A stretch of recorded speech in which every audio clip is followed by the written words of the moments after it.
Hey, hello. Balik lagi di channel Spoiler Moon dan kita akan lanjutkan lagi kisah hidup Fang Yuan. Di part sebelumnya diceritakan tentang background story dari orang-orang yang nantinya akan pergi menuju ke istana kekaisaran. Nah, mereka inilah nanti yang akan menjadi pesaing dari Fang Yuan tentunya. Dan entah apakah mungkin nanti mereka akan menjadi pion untuk Fang Yuan atau malah menjadi hambatan untuk Fang Yuan. Tentu kita akan cari tahu di part-part berikutnya. Lalu di akhir part kemarin juga diceritakan bahwa saat ini klan Liu memutuskan untuk menyerang klan He.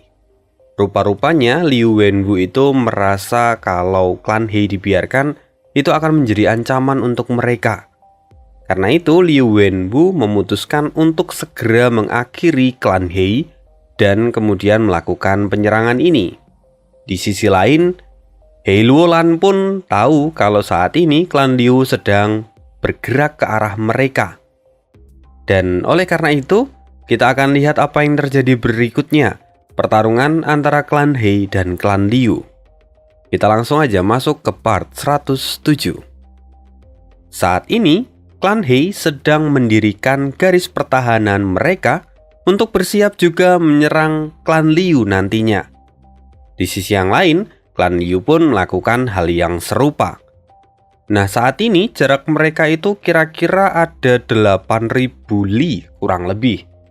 Lalu kemudian di kedua sisi, mereka membangun benteng pertahanan terakhir mereka.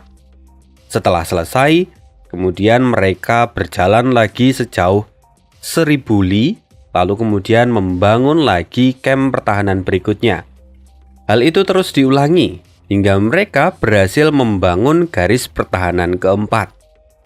Nah, pada garis pertahanan keempat ini, mereka sudah saling berhadapan.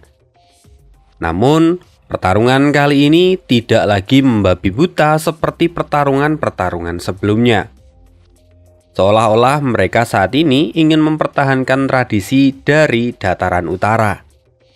Karena itu, saat mereka sedang bertemu dan berhadapan satu sama lain, kini, kedua pemimpin klan muda itu kemudian mengutus salah satu anggotanya untuk bertarung satu sama lain, memberikan kehormatan kepada mereka untuk membangun semangat dari masing-masing pasukan. Dari sisi He Luolan, dia meminta Hao Jiliu untuk maju yang pertama. Sedangkan di sisi Liu Wenwu, dia mengirimkan Pei Yanfei sebagai perwakilan untuk melawan Hao Jiliu. Keduanya itu sama-sama seorang ahli peringkat 4 tahap atas. Dan mereka tidak segan-segan untuk saling beradu kekuatan satu sama lain. Serangan demi serangan mereka lancarkan bergantian. Dan setelah beberapa saat, pertarungan itu menjadi semakin sengit. Meskipun pada akhirnya, keduanya mulai kehabisan Primeval Essence, dan mereka tahu bahwa mereka harus segera mengakhiri pertarungan ini. Sekarang, Hao Jiliu memandang ke depan dan kemudian mengulurkan tangannya. Di sana, dia mengaktifkan gu air terjun andalannya. Dan oleh karena itu, kemudian terciptalah sebuah air terjun yang langsung jatuh ke arah Pei Yanfei dengan ukuran yang sangat besar. Melihat air terjun yang sangat besar itu, Pei Yanfei memilih untuk tidak menghadapinya dan kemudian menghindarinya dengan menggunakan gu tipe pergerakan miliknya yang ia gunakan untuk terbang ke langit. Sekarang Pei Yanfei ada di atas angin. Dia kemudian juga menggunakan seluruh kekuatannya untuk mengeluarkan gerakan mematikan miliknya. Pei Yanfei segera menggunakan gu transformasi pelangi peringkat 4. Dan oleh karena itu, tubuhnya segera dilapisi pelangi dan dia bergerak dengan secepat kilat. Dia melesat lalu membelah air terjun dan menerobos ke arah Hao Jiliu. Hao Jiliu tampak sedikit terkejut, namun dia tidak sempat untuk menghindar. Karena itu, Pei Yanfei dapat menembus tubuh Hao Jiliu dengan mudah. Semua orang terkejut melihat kekalahan dari Hao Jiliu. Tapi He Luolan tetap tenang. Rupa-rupanya tubuh Hao Jiliu yang sebelumnya ditembus oleh Pei Yanfei kini berubah menjadi air. Seperti yang sudah kita duga, itu adalah salah satu jurus andalan dari Hao Jiliu. Menyadari bahwa semua ini adalah jebakan, Pei Yanfei pun segera memilih untuk mundur. Sedangkan Hao Jiliu, dia melepaskan sebuah serangan yang besar ke arah Pei Yanfei. Namun untungnya Pei Yanfei berhasil menghindar dan meninggalkan arena pertarungan. Berdasarkan aturan dari wilayah utara, ketika seorang Master Gu yang sedang bertarung meninggalkan arena pertarungan, maka dia dinyatakan kalah. Jadi karena itu juga, ini adalah kekalahan yang pertama untuk Liu Wenwu, yang artinya Hao Jiliu mendapatkan kemenangan pertama. Namun, meskipun ini adalah kemenangan pertama, He Luolan tidak tampak sangat gembira. Ya, gembira-gembira saja tapi nggak yang berlebihan. Mengapa demikian? Karena He Luolan mengetahui bahwa serangan kali ini berhasil dan dia mendapatkan kemenangan karena musuh masih belum mengetahui kemampuan dari Hao Jiliu. Oleh karena itu, mereka bisa unggul. Tapi di kesempatan yang lain, He Luolan tidak bisa menggunakan Hao Jiliu kalau dia tidak ingin kalah, karena musuh tidak akan mungkin jatuh ke lubang yang sama. Di sisi yang lain, kekalahan dari Pei Yanfei ini membuat Mo Xiguang semakin marah. "Kakak, kali ini biarkan aku yang turun ke medan perang," katanya. Namun Liu Wenwu hanya tersenyum dan tidak memberikan izin. Kemudian, seorang Master Gu yang sangat tinggi, badannya tinggi, kepalanya botak, dia kemudian menepuk bahu Mo Xiguang dan dia berkata, "Saudara ketiga, kamu tidak perlu terlalu khawatir. Sebelumnya kau juga sudah maju ke medan perang. Karena itu, kali ini biarkan aku yang menghadapi mereka," kata orang itu. Mo Xiguang menoleh lalu kemudian berkata, "Saudara kedua, rupanya kamu sudah datang." Nah, siapakah orang ini? Dia itu adalah Ouyang Bisang, seorang Master Gu jalur iblis yang menekuni jalur transformasi. Tingkat kultivasinya ada di peringkat 4 tahap puncak. Ceritanya, suatu ketika Liu Wenwu, Mo Xiguang, dan Ouyang Bisang itu bertemu di dalam tanah warisan. Ketiganya kemudian bekerja sama, dan akhirnya mereka pun bisa mendapatkan warisan itu. Nah, karena pertemuan inilah mereka menjadi dekat satu sama lain dan kemudian memutuskan untuk membentuk sebuah ikatan persaudaraan angkat. Nah, saudara angkat ini tentu saja Liu Wenwu itu sebagai kakak pertama atau saudara pertama. Lalu kemudian Ouyang Bisang dan yang paling kecil itu adalah Mo Xiguang. Ane kurang tahu apakah itu diurutkan berdasarkan umur atau berdasarkan kekuatan. Karena kalau berdasarkan kekuatan memang Liu Wenwu itu ada di peringkat 5, yang otomatis lebih tinggi daripada Ouyang Bisang dan juga Mo Xiguang. Tapi apapun itu sudahlah, biarkan nanti. Karena kalau misalnya memang itu adalah hal yang penting, pasti akan muncul di bagian berikutnya. Kita lanjutkan. Sekarang Ouyang Bisang berjalan menuju ke arena pertarungan. Dia kemudian berteriak dengan bangga, "Aku Ouyang Bisang. Siapa yang ingin bertarung denganku?" Semua orang terdiam dan tidak ada yang berani berkata apapun. Lalu Ouyang Bisang menoleh ke arah Hao Jiliu. Dia berkata, "Siapapun boleh maju untuk bertarung denganku. Tapi, jika sang iblis air Hao Jiliu juga ingin bertarung denganku, akan ku beri saran supaya kau beristirahat lebih dahulu, supaya kau beristirahat dulu dan memulihkan Primeval Essence-mu. Kalau tidak, nanti kau akan beralasan kalau kau kalah karena tidak memiliki cukup Primeval Essence untuk melawanku.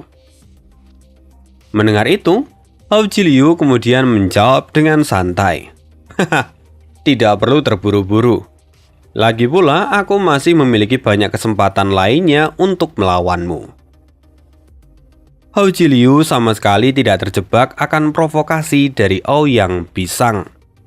Dia tahu bahwa saat ini kekuatannya tidak akan cukup untuk melawan Ouyang Pisang. Lalu, sekarang, Hou Jiliu memutuskan untuk mundur dan kemudian beristirahat di camp klan He. Di sisi lain, He Luolan, dia tahu akan kehebatan dari Ouyang Pisang.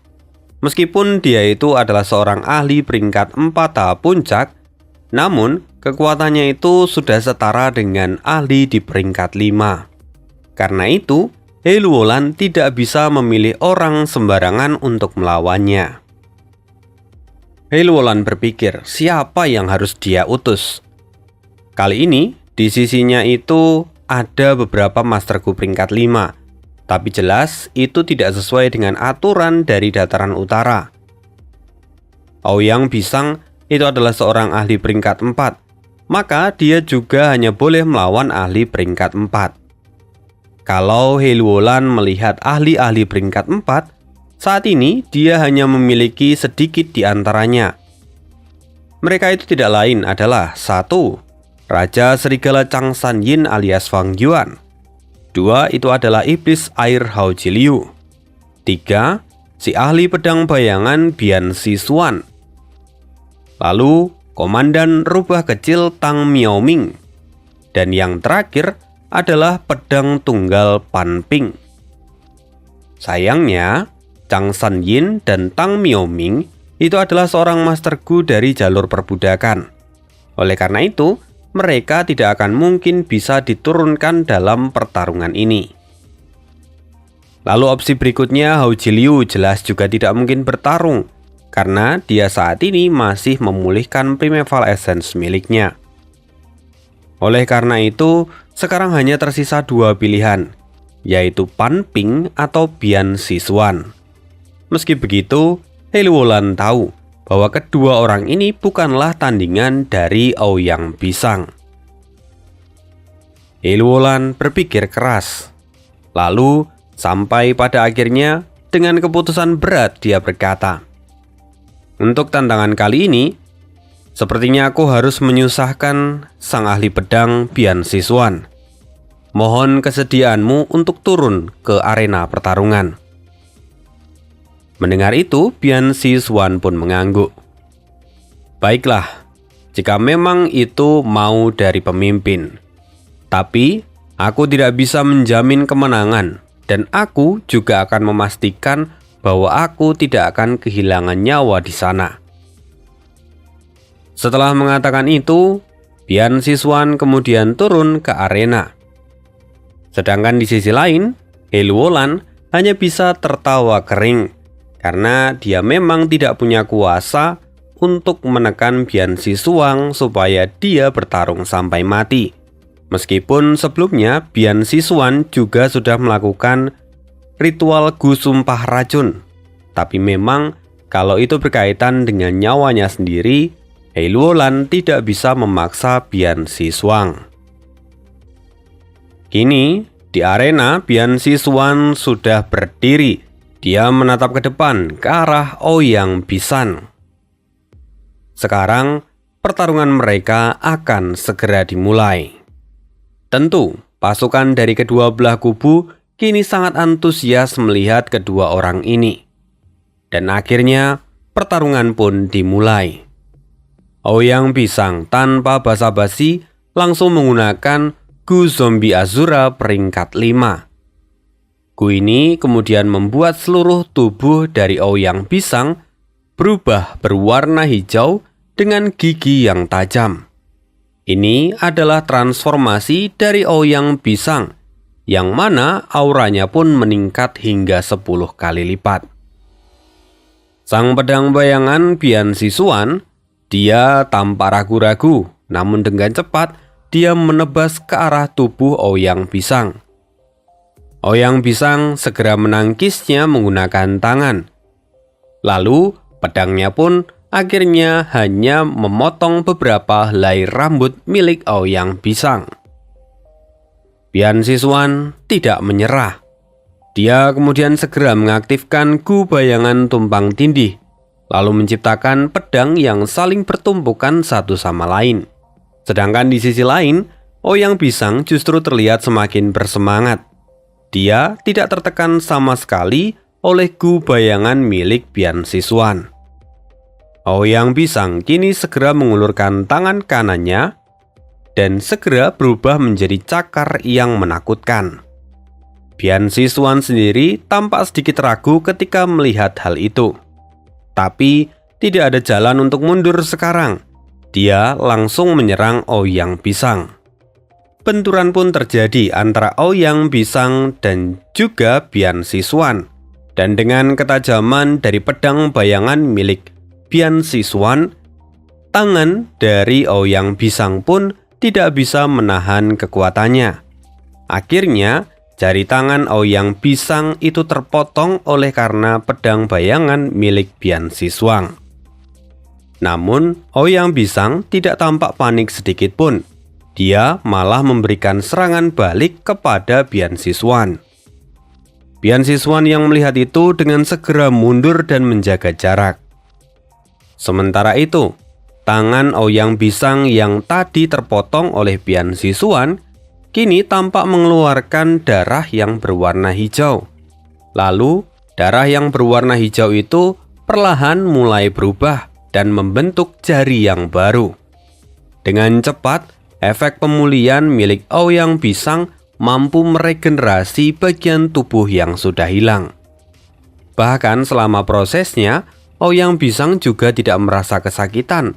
Lantaran setelah berubah menjadi zombie, Ouyang Pisang kehilangan indera perasanya.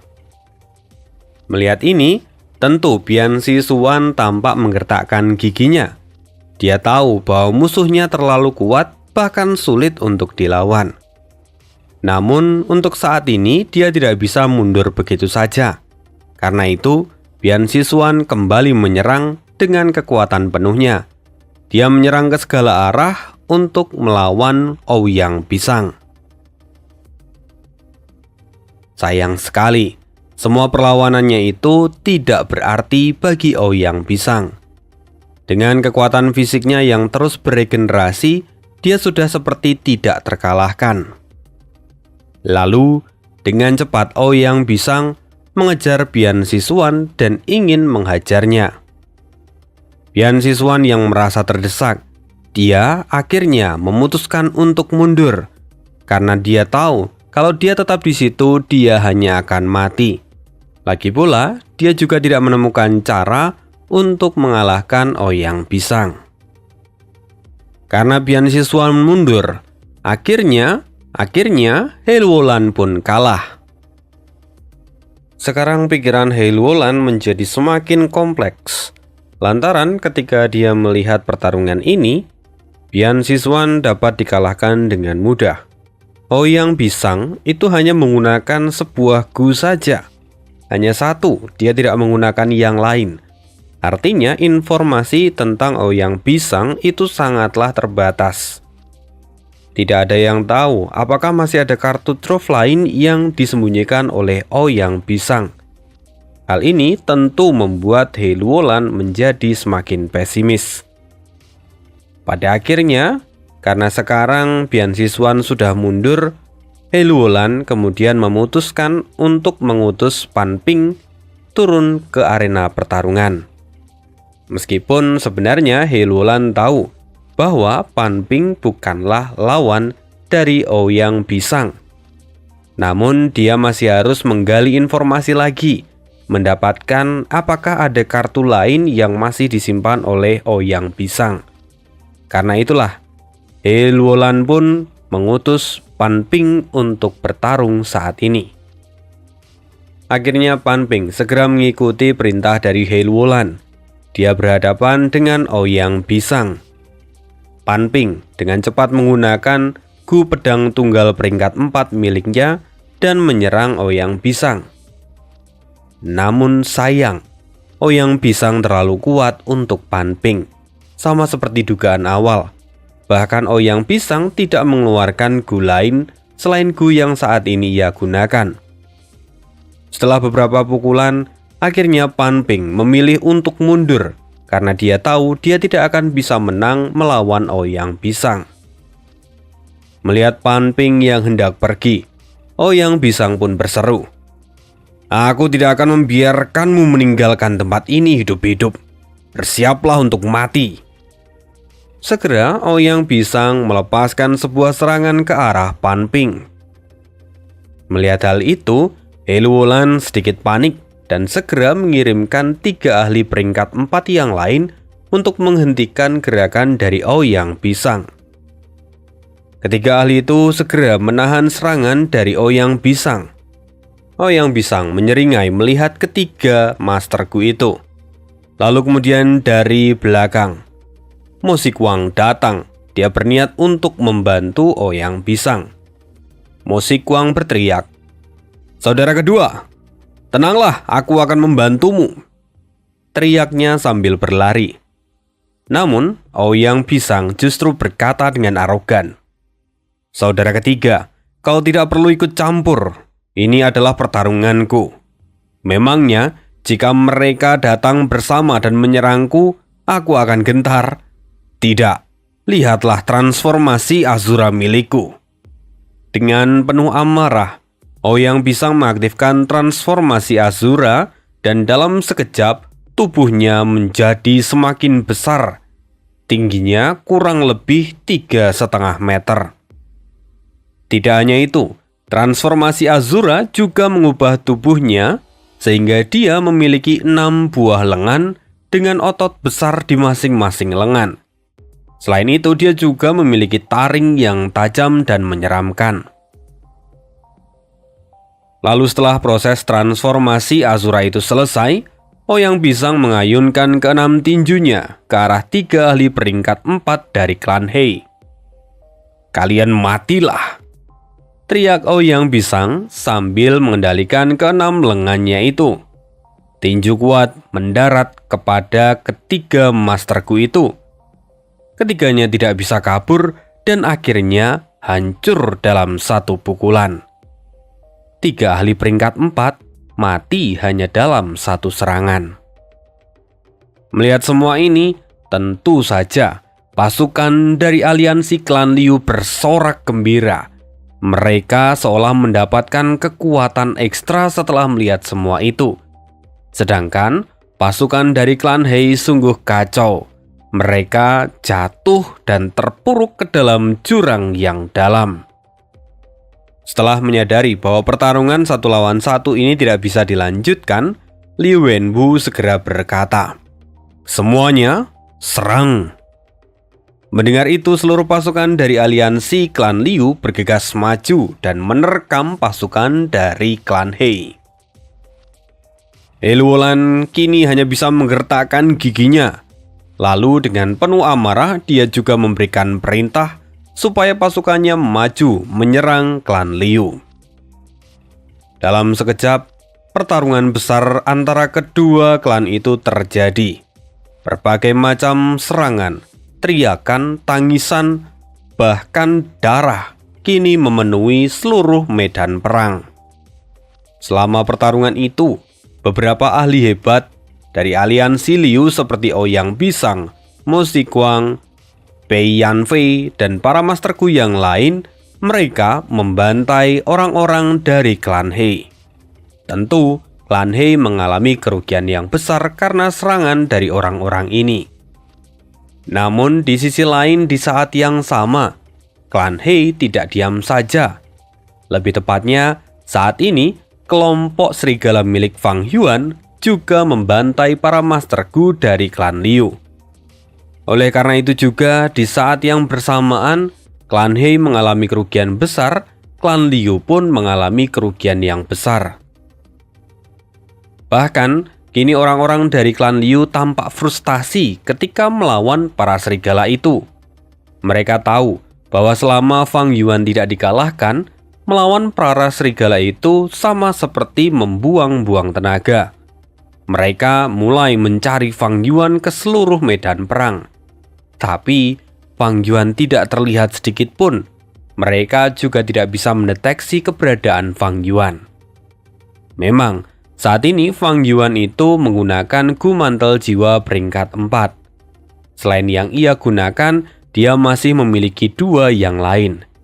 Jadi selama penyempurnaan sebelumnya, Fang Yuan itu sudah menyempurnakan 3 buah Gu Mantel Jiwa peringkat 4. Dengan menggunakan Gu Mantel Jiwa peringkat 4 ini, Fang Yuan bisa menggunakan kurang lebih 80% kekuatannya sambil terus bersembunyi. Dan dengan begitu, fluktuasi jiwanya juga bisa disembunyikan dengan sempurna. Alias, tidak akan mungkin ada orang yang mampu mendeteksi keberadaan Fang Yuan. Pertarungan terus berlanjut, bahkan hari mulai terbenam. Pemenang dari pertarungan ini masih belum bisa ditentukan. Kedua klan sama-sama mengalami kerugian besar kali ini. Sampai pada akhirnya, klan Liu alias Liu Wenwu sendiri, dia tahu bahwa pertarungan ini tidak bisa dilanjutkan sekarang. Jadi lebih baik mereka mundur. Kalau tidak, mereka hanya akan mengalami kerugian besar. Bahkan jika mereka menang atas klan He pun, itu tidak akan ada artinya jika mereka sampai mengalami kerugian yang lebih besar dari ini. Oleh karena itu, berkat perintah dari Liu Wenwu, seluruh ahli dari klan Liu, Mo Xiguang dan yang lainnya pun sekarang mereka mundur dan meninggalkan medan perang. Di saat yang sama, He Luolan bisa bernafas lega, dan akhirnya dia juga memerintahkan seluruh pasukannya untuk mundur. Saat ini, semua yang terluka harus diobati. Dan semua yang tersisa harus bersiap untuk pertarungan berikutnya. Lalu di penghujung hari ini, pertarungan gelombang pertama dari aliansi klan He serta klan Liu sudah berakhir. Setelah semuanya selesai mundur, kini para petinggi dari klan He masuk ke dalam tenda utama milik klan He. Mereka semua harus bersiap untuk pertarungan gelombang kedua, dan mereka harus mendiskusikan rencana berikutnya. Meskipun saat ini mereka sedang terluka, bahkan He Luolan pun terluka dalam pertarungan kali ini. Namun mereka tidak bisa berdiam diri, karena kalau tidak, mereka hanya akan menunggu kematian. Sial, kekuatan dari aliansi klan Liu memang sungguh kuat. Mereka setidaknya memiliki Liu Wenwu, Luo Bujun, dan Nie Yan King yang merupakan ahli peringkat 5. Selain itu, mereka juga memiliki Mo Xiguang dan Ouyang Bisan yang meski masih peringkat 4, tapi kemampuan mereka setara dengan Master Gu peringkat 5. Belum lagi, mereka masih memiliki Pei Yanfei dan Chang Biao, serta para Master Gu lain yang memperkuat kekuatan mereka. Mendengar semua itu, orang-orang juga sadar akan kekuatan dari klan Liu. Bahkan dibandingkan dengan klan He sendiri, klan Liu masih jauh lebih unggul. Jika bukan karena Chang San Yin, mungkin saat ini mereka sudah kalah telak. Sementara itu, He Luolan tampak kesal.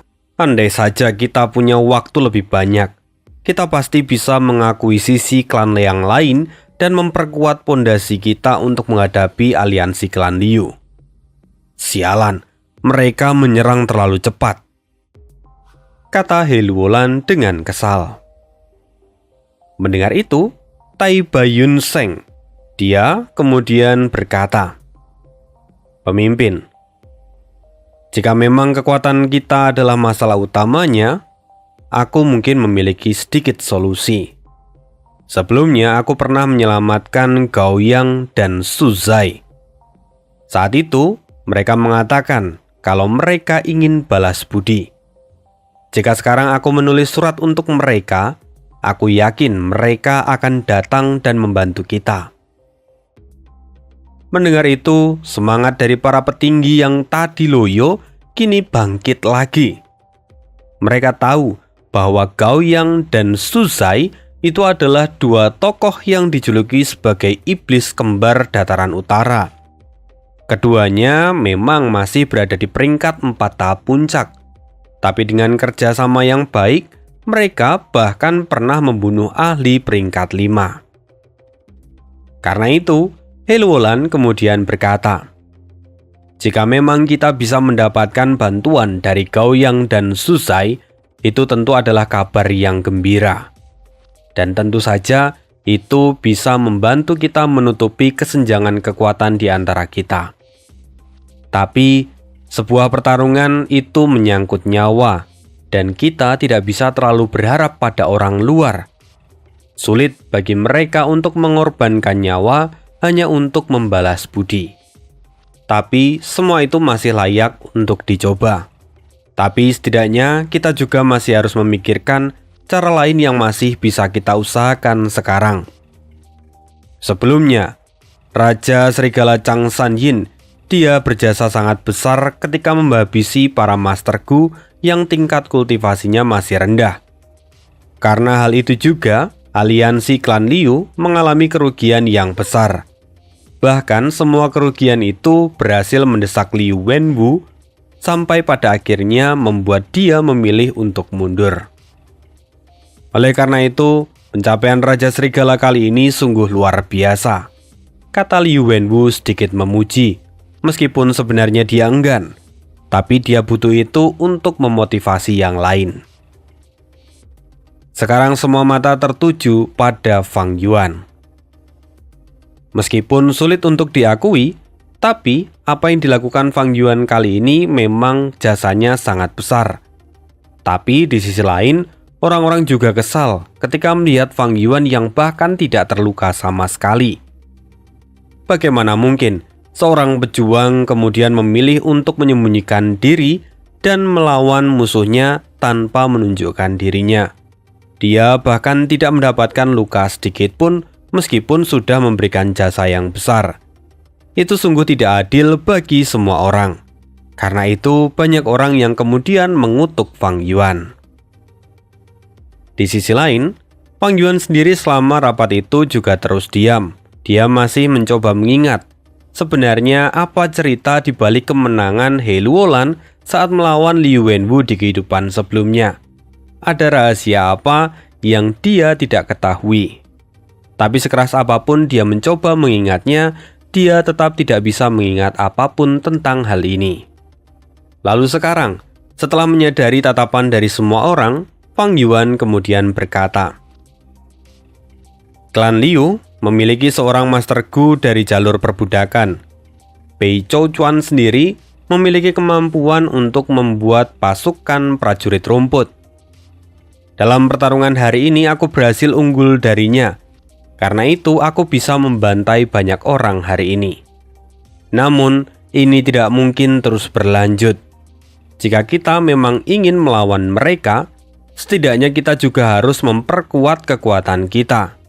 Andai saja aku memiliki pasukan serigala yang bermutasi dan juga mengeluarkan seluruh kekuatanku dengan aman, tentu aku bisa memberikan dampak yang signifikan dalam perang ini. Tapi Gumantel jiwa peringkat 4 tidak akan cukup untuk menahan seluruh aura jiwaku. Jika aku sampai terekspos, maka aku akan menjadi target dari semua musuh." Mendengar apa yang dikatakan oleh Fang Yuan, He Luolan menundukkan kepalanya. Kelompok serigala bermutasi? He Luolan tampak berpikir. Baik He Luolan ataupun semua orang yang ada di sana tahu bahwa dari semua raja binatang di dataran utara, hanya Fang Yuan sendiri yang tidak memiliki kelompok serigala yang bermutasi. Bahkan jika kelompok Fang Yuan sangat besar saat ini, tapi itu juga yang menjadi kelemahannya sekarang.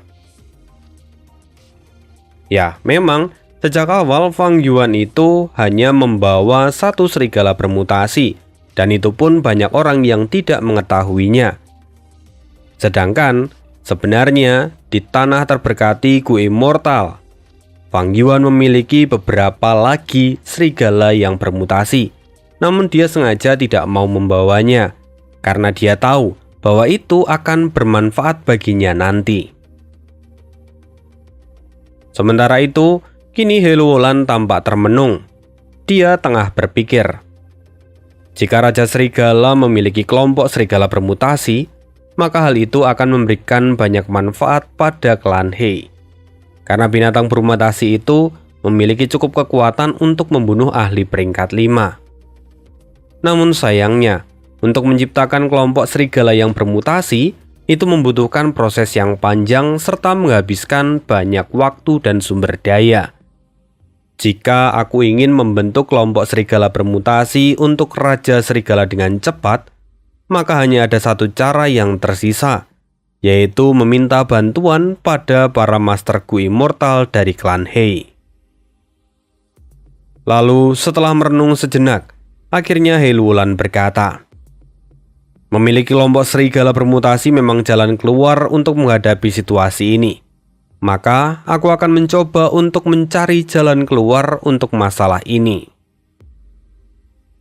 Meskipun Heluolan berkata demikian, tapi semua orang tahu dengan jelas bahwa ada arti di balik perkataan itu. Tapi yang lebih penting, lagi-lagi keberuntungan berada di sisi Fang Yuan. Ya mungkin ini juga adalah bagian dari siasatnya.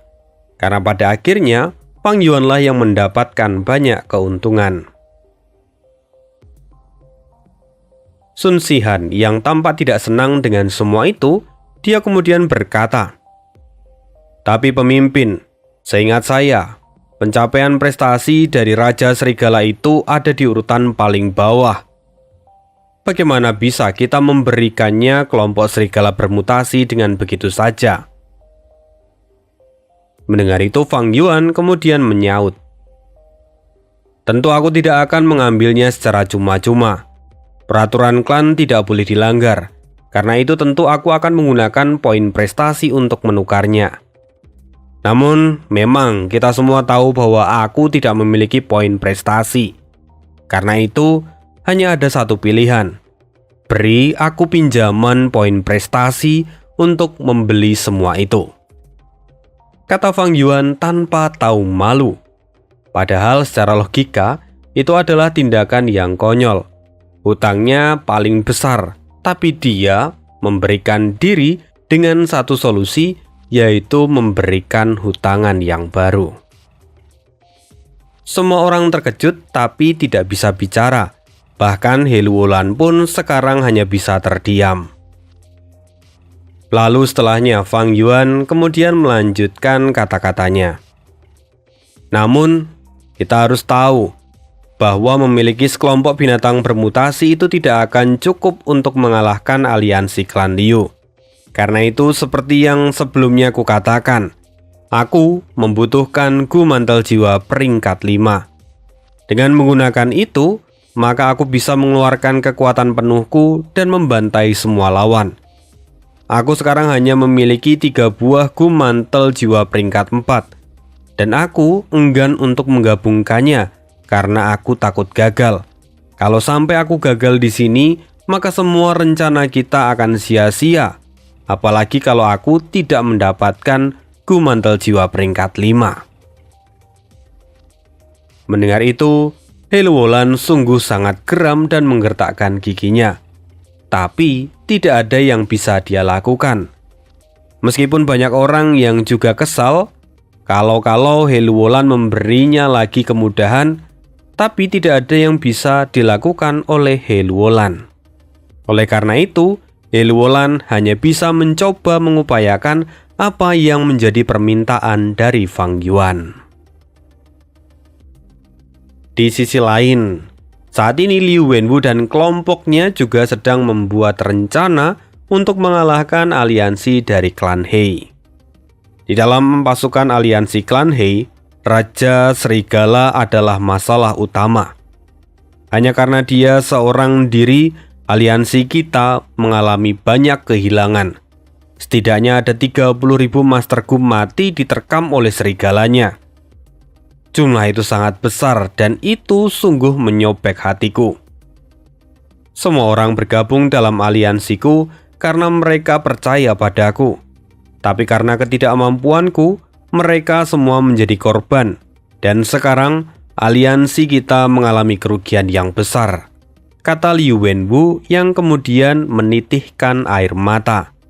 Nafasnya juga terasa sangat berat. Saudara pertama, kamu tidak salah apapun. Para masterku itulah yang salah karena mereka terlalu lemah. Mereka bahkan tidak mampu melawan para serigala liar itu, kata Mo Shikuang yang mencoba menghiburnya.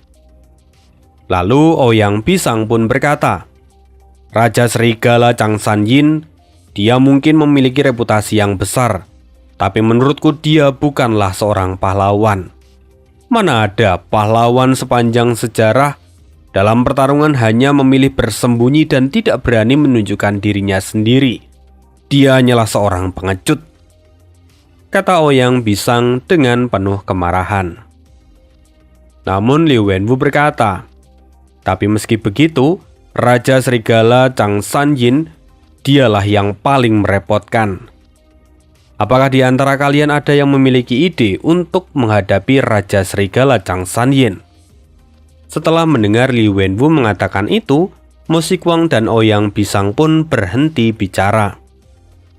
Meski mereka berdua adalah petarung yang hebat, tapi dalam hal menyusun strategi, itu bukanlah keahlian mereka. Jadi mereka memberikan kesempatan pada yang lain. Kemudian, Bei Chouchuan berdiri dan berkata, saya punya ide. Raja Serigala Chang Sanyin, dia adalah awalnya anggota dari klan Chang. Meski dia pernah menyinggung soal balas dendam, tapi hubungan darah tetap tidak terputus. Pemimpin klan Chang sekarang, dia adalah Tuan Chang Biao. Dia pernah menjadi sahabat terbaik Chang Sanyin. Dan setelah Chang Sanyin menghilang, Chang Biao menikahi istrinya dan kemudian mendidik dan membesarkan putranya, yang mana saat itu masih berusia 3 tahun.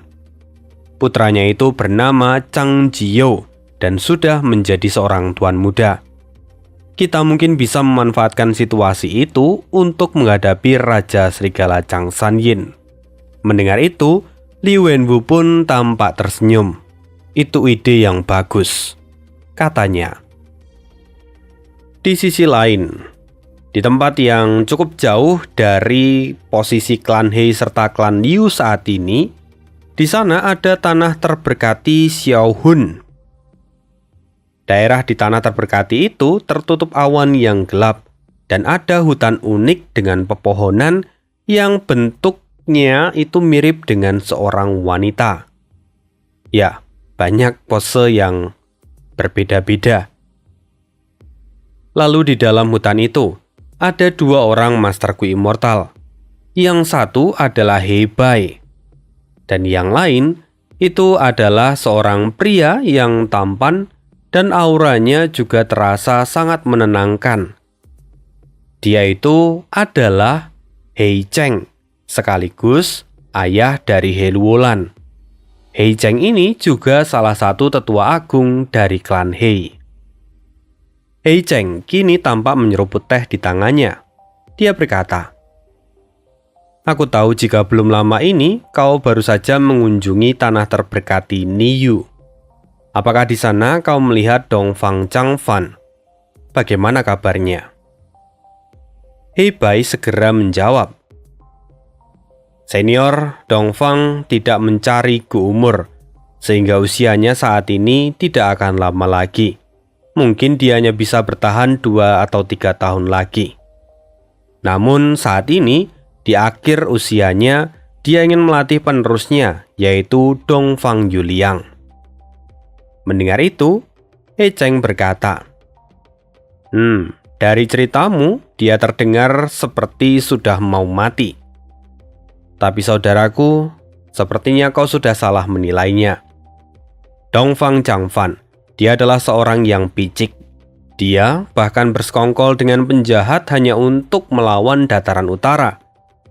Sebenarnya orang itu sangatlah berbahaya. Karena itu, Tidak heran jika dia dibenci oleh semua masterku immortal. Mungkin karena itu juga, tidak ada yang mau menjual Guumur dengannya dengan mudah. Tapi di sisi lain, kita juga sudah melakukan penyelidikan selama bertahun-tahun, dan kita menemukan fakta bahwa Dongfang Changfang itu terlibat dalam kematian istriku, Su Xian'er. Apakah memang Dongfang Changfang adalah orang yang seperti itu? Bukankah sebelumnya dikatakan kalau kematian kakak ipar itu dikarenakan oleh bencana dunia di tanah terberkati? Tanya Hebai yang tampak terkejut. He Cheng berkata, memang saat itu terjadi bencana dunia, tapi bencana itu sendiri disebabkan oleh manusia. Saudaraku Hebai, kamu tidak boleh melupakan jika leluhur kita The Great Sun memiliki cara yang serupa. Selain itu, klan Dongfang telah memasuki istana kekaisaran berulang kali karena mereka merupakan garis keturunan dari Huang Jin. Mungkin saja mereka telah mendapatkan warisan yang relevan dari gedung 88 Yang. Sayangnya, saat ini hanya sedikit bukti yang kumiliki dan itu tidak cukup untuk membuktikan kesalahan dari Dongfang Changfang. Mungkin kedepannya aku tidak akan punya waktu lagi. Tampak kesedihan di mata He Cheng. Melihat hal itu, Hebai sendiri tampak iba. Lalu, kemudian, He Cheng menepuk pundak Hebai dan berkata, saudaraku, belum ada 10 tahun sejak kau menginjakkan kaki di ranah immortal. Sangat wajar jika kamu belum begitu mengenal apa yang terjadi di ranah immortal. Meskipun anggota di ranah immortal itu tidak terlalu banyak, tapi konspirasi yang ada di dalamnya itu jauh lebih berbahaya dari kejahatan yang direncanakan oleh manusia fana. Mendengar itu, Hebai pun hanya bisa menghela nafas. Kamu benar, kita memang tidak bisa menilai seseorang hanya dari penampilannya saja. Setelah percakapan singkat itu, kemudian sebuah kupu-kupu mendatangi Hebai. Itu adalah kupu-kupu huruf peringkat 5 yang membawa sebuah pesan dari He Luolan. Hebai pun segera mengulurkan tangannya dan meraih kupu-kupu itu. Lalu dia mulai membaca isinya. Setelah membaca isinya, Hebai pun tersenyum dan berkata, saudaraku, He Luolan itu adalah putramu dan kakak ipar dari Su Xian'er. He Luolan adalah putramu dan putra dari kakak ipar Su Xian'er. Meskipun saat melahirkan He Luolan kakak ipar jatuh sakit, tapi anak itu tidaklah bersalah. Kamu tidak boleh mengabaikannya hanya karena masalah itu. Bahkan waktu itu kamu menitipkannya pada selir ke-27. Itu sungguh menyedihkan. Lalu di akhir, kau juga melarangnya menyalakan dupa untuk memberi penghormatan pada ibunya sendiri. Apa sebenarnya yang ingin kamu lakukan? Jujur, aku sulit memahami jalan pikiranmu. Mendengar itu, He Cheng tampak menghela nafas tanpa membantah sedikit pun. Sedangkan Hebai berkata lagi, aku tahu ini adalah urusan keluargamu dan aku tidak berhak ikut campur. Tapi setelah melihat semua tindakan yang kau lakukan, sebenarnya aku bisa menarik sebuah kesimpulan bahwa kau ingin He Luolan tetap aman. He Luolan memiliki bakat 10 fisik ekstrim, yaitu bela diri sejati. Karena itu, kamu memancing semangatnya dan kamu memberinya syarat bahwa dia boleh menyalakan dupa untuk ibunya saat dia berhasil melangkah ke ranah immortal. Tapi, jika kamu terus melanjutkan ini, maka itu hanya akan memperburuk semua kesalahpahaman di antara kalian. Dan itu bukanlah sesuatu yang baik untuk masa depan. Mendengar itu, He Cheng hanya menghela nafas sekali lagi. Lalu, bukannya menjawab semua perkataan dan pernyataan dari Hebai, He Cheng justru berkata, jadi, sekarang apa yang dikatakan oleh anak itu di dalam suratnya? Mendengar itu, He Bai hanya bisa menghela nafas. Dia tahu bahwa dia tidak akan mendapatkan jawaban. He Bai berkata, "Lihatlah kak, kau bersikap seolah-olah tidak peduli. Tapi jauh di dalam lubuk hatimu, sebenarnya kau sangat peduli akan keselamatannya. Karena itu akan kukatakan pesan darinya." Dia mengatakan bahwa kita mau menyediakan sekelompok serigala bermutasi dan juga gumantel jiwa peringkat 5. He Cheng mengerutkan keningnya. Anak itu sungguh kurang ajar. Jika itu adalah gumantel jiwa peringkat 5, itu bukan masalah. Tapi kita tidak memiliki kelompok serigala yang bermutasi. Lagi pula untuk apa dia membutuhkan itu? He Bai pun berkata, "Saudaraku, saat ini aliansi dari klan He sedang melawan aliansi dari klan Liu. Pemimpin aliansi musuh adalah Liu Wenwu yang sangat berbakat. Ditambah lagi dia memiliki warisan harmoni immortal yang ada di tangannya. Tidak berhenti di sana, dia juga memiliki 2 saudara yang merupakan petarung yang hebat. Tapi keponakan He Luolan, dia juga memiliki seorang yang hebat di sisinya. Dia adalah Raja Serigala Changsan Yin. Aku yakin permintaannya kali ini itu karena dia menaruh harapan pada Changsan Yin." Mendengar itu, He Cheng kemudian menjawab, "Gumantel jiwa peringkat 5 itu bukan masalah, karena aku juga memilikinya. Tapi untuk kelompok serigala bermutasi, aku sepertinya harus merepotkan saudara He Bai. Sepertinya aku harus merepotkan saudara He Bai dan melakukan transaksi di toko kuning."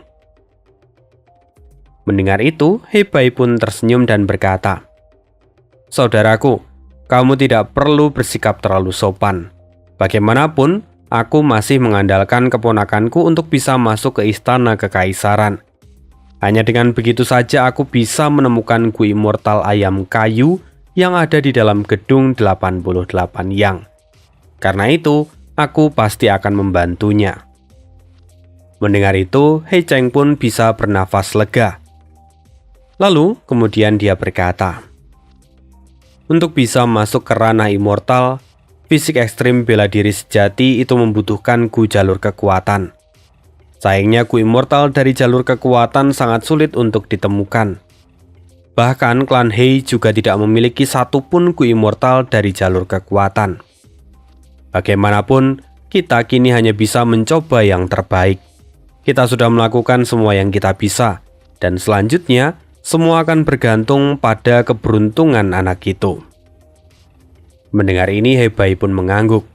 Benar, bagaimanapun setiap orang tua pasti akan mengkhawatirkan putranya.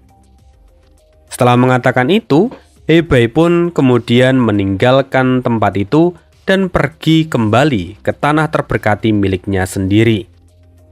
He Bai kembali ke tanah terberkati Humu. Dia segera membuka toko kuning untuk membeli jenis serigala yang bermutasi.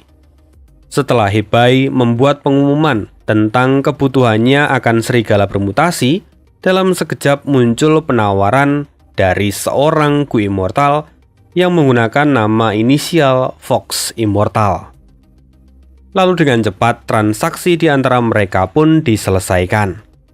Meskipun He Bai sendiri juga merasa sedikit aneh, karena belum lama dia membuat postingan dan di saat itu juga langsung ada yang memberikan respon. He Bai pada akhirnya membeli 100 serigala bermutasi dengan harga yang cukup tinggi. Oleh karena itu, Fox Immortal mendapatkan keuntungan besar dan mendapatkan beberapa batu abadi. Namun di sisi lain, saat ini ada yang sedang tertawa. Dia seolah telah memenangkan sebuah lotre yang besar. Orang itu tidak lain adalah Fang Yuan. Karena saat ini dia mendapatkan kabar dari roh tanah di Gunung Danghun, di mana roh tanah menyampaikan kalau dia sudah berhasil menjual serigala bermutasi yang sebelumnya Fang Yuan sendiri yang meminta pada roh tanah supaya roh tanah membeli banyak serigala, sehingga mereka mendapatkan beberapa serigala bermutasi. Roh tanah mengembangkan serigala bermutasi itu, dan jumlahnya ada sekitar 100 ekor yang kemudian dijual hari ini pada Heibai. Jadi, Fox Immortal itu adalah roh tanah dari Gunung Danghun, yang mana transaksi ini itu adalah suruhan dari Fang Yuan. Pada akhirnya, Fang Yuanlah yang mendapatkan semua keuntungan, baik itu batu abadi ataupun banyak keuntungan dari klan He. Nah, kita cukupkan dulu sampai sini karena ini sudah cukup panjang. See you again di next video dan bye.